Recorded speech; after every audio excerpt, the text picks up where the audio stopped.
Have you ever wanted to use a build that is so strong, not even the most elite, casual, unfriendly player can nerf it? Of course I'm referring to Saltagreppo.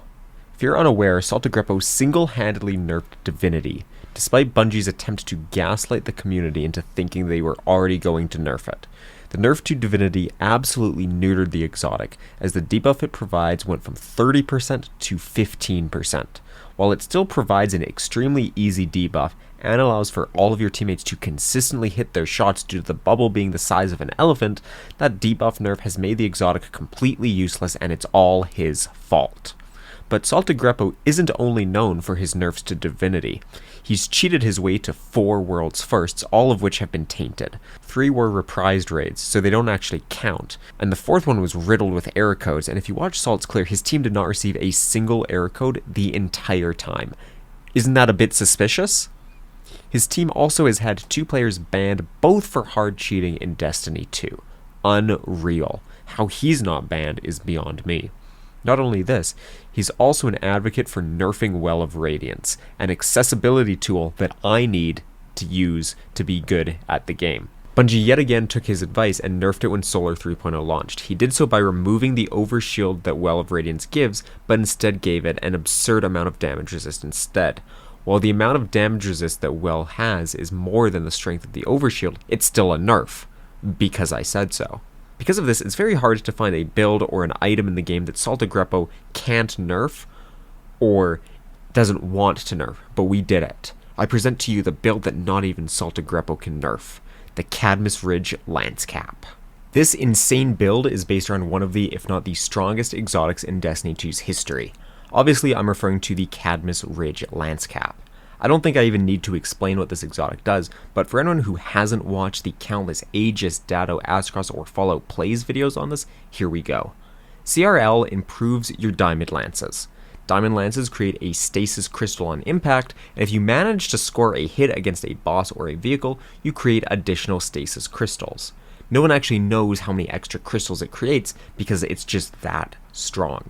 Additionally, while on a stasis subclass and behind a rally barricade, if you score 3 precision hits or a kill, you spawn a diamond lance beside you. Doesn't that sound awesome?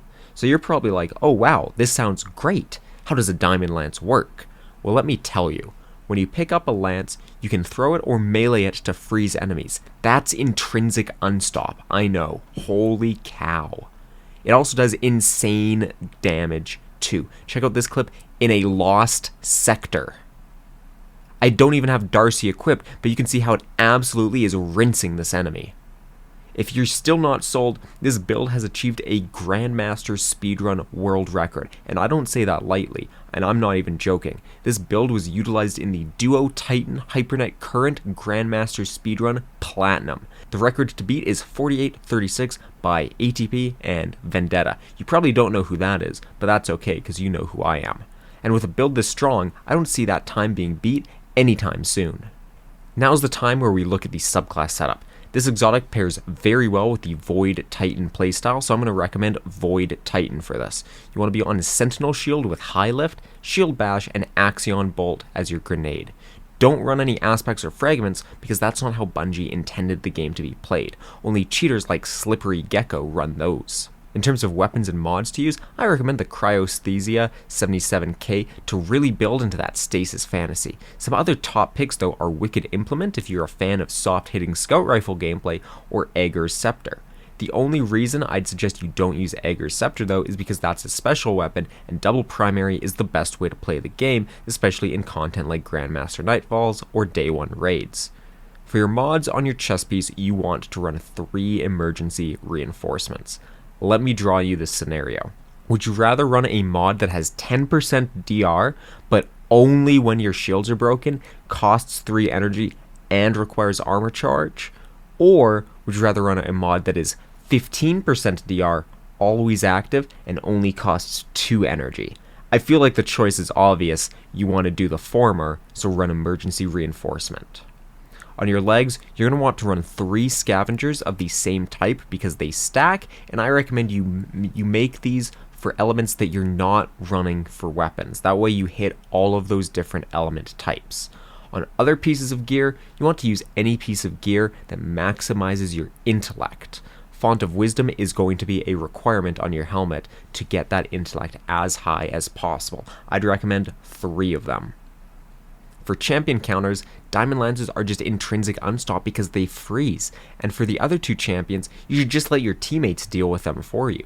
Destiny 2 is a team game, so letting your teammates deal with the other champions is just good teamwork. You've got Unstoppables covered, someone else can do Overload. Thanks for watching. Tune in next week for This Build Makes Patrols Feel Like Grandmasters.